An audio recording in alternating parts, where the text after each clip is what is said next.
Ano? Uulit ka pa? So ngayon nga po guys, nagsalita na itong si President Marcos at literal na ni real talk itong si Kibuloy at tinabla po guys na parang using. Tinabla guys ng ating presidente itong si Kibuloy. Paano ba naman kasi guys? 'Di ba laging sinasabi ni Kibuloy, sige nga, kung may kasalanan ako, dalhin nyo sa korte. As well as yung mga friends din ni Kibuloy, 'di ba? Yan din yung sinasabi. Every time na may prayer rally kay kay former President Duterte at sa prayer rally din mismo ni Kibuloy yung 7 days, 'di ba? Lagi nilang sinasabi na, sige nga, kung mayroong kaso, dalhin nyo sa korte. Dinala na sa korte. Tapos ngayon, nagtatago pa din si Kibuloy at nagbigay ng kondisyon.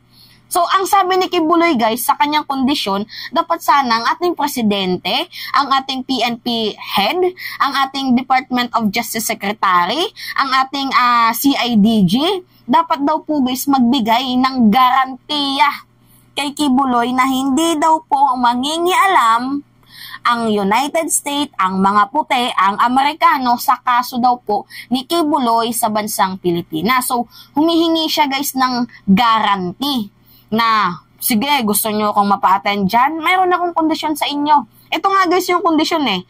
So, panood lang muna natin yung kondisyon bago natin sabihin itong real talk ni President Marcos. Ito yung kondisyon ni Kibuloy. Gusto ninyo akong lumitaw para harapin ang lahat ng ito? Ito po ang kondisyon ko. Bigyan ninyo ko ng garantiya na hindi mangingialam ang mga puti sa kasong ito sa Pilipinas. Ako po. Hindi mangingialam ang FBI, ang CIA, ang US Embassy. Bigyan ako ng garantiya ng Presidente ng Pilipinas. Bigyan ako ng garantiya ng Secretary of Department of Justice, Boying Remulla. Written po yun, written. Kapal, no? Bigyan ako ng garantiya ng PNP head na si Marbil, General Marbil. Bigyan ako ng garantiya ng NBI head at CIDG. May garantiya na hindi mangingialam ang Amerikano at walang mangyayaring extraordinary rendition. Ako po ay lilitaw at haharapin ko ang lahat ng kasong yan kahit saan nyo dalhin dito sa Pilipinas, maging Pasig man o maging dito man. Yan. Rinig nyo?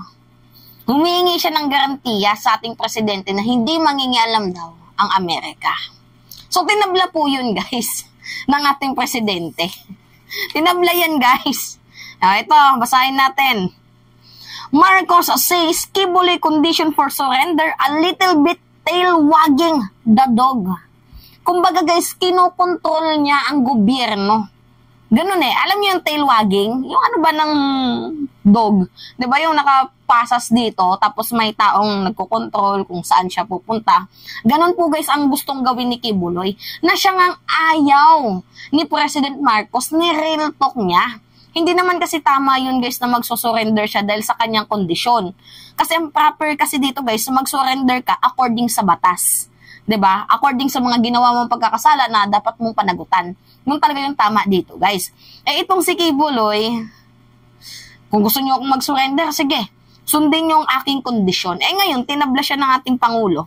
Hindi umubra guys. Sabi niya, yung mga ganyang kilos mo na yan, hindi uubra sa akin yan.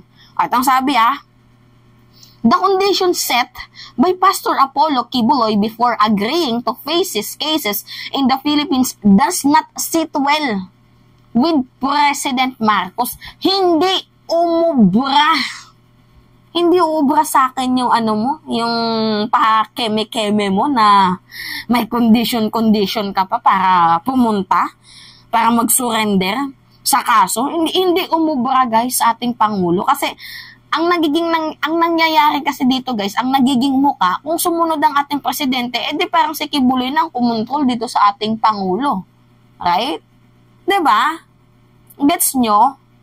Kaya hindi umubra, ni real talk niya. Sino ka? Diba? Para utos-utusan ako. So kung ang gusto mo lang din naman pala ay magkaroon ka ng peace of mind na hindi ka hulihin ng Amerikano, matagal pa yun yung kaso mo na yun. So ngayon, meron pong binigay na garantiya ang ating presidente, pero hindi yung garantiya na, 'di ba, yung sinasabi niya na hindi mangingialam ang US. Merong garantiya ang ating Pangulo, pero sa preceding ni Kibuloy na hindi siya makikialam. Kung ano man ang kinahantungan, hindi siya makikialam sa problema, sa kaso, sa kinakaharap ni Kibuloy. Yan po guys yung kanyang pangako.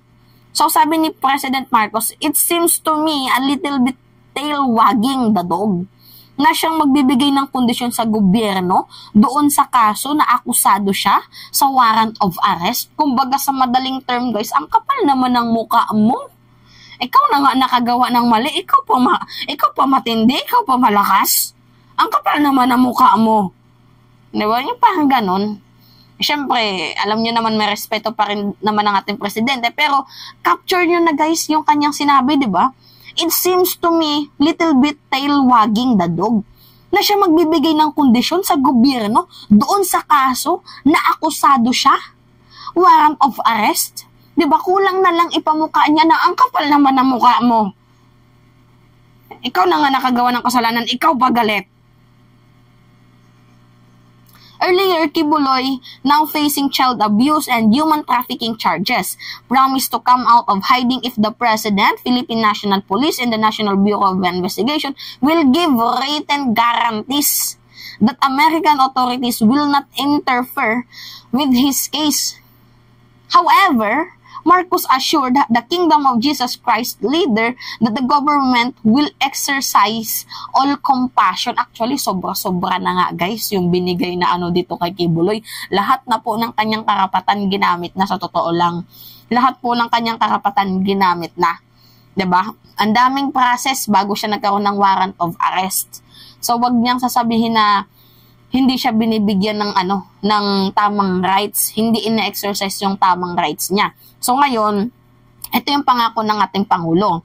Ang mapapangako ko, all the proceeding will be fair.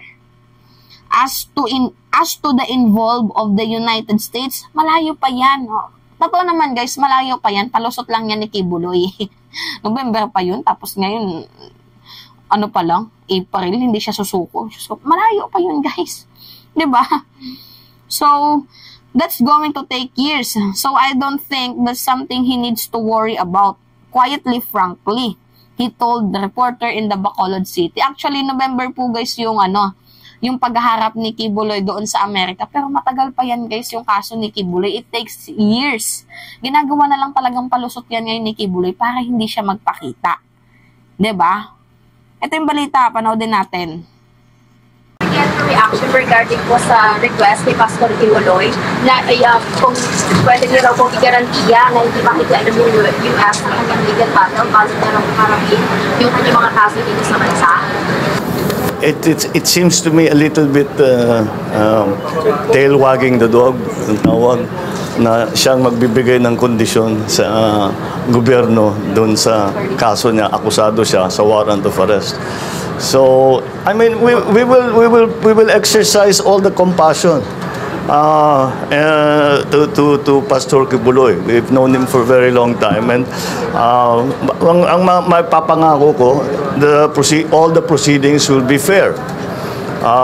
Now, as to the involvement of the United States, malayo pa yan eh.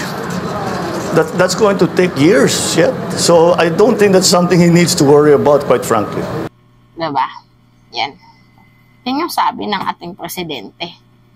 So actually, yung the way na magsalita siya, diba gumaganon?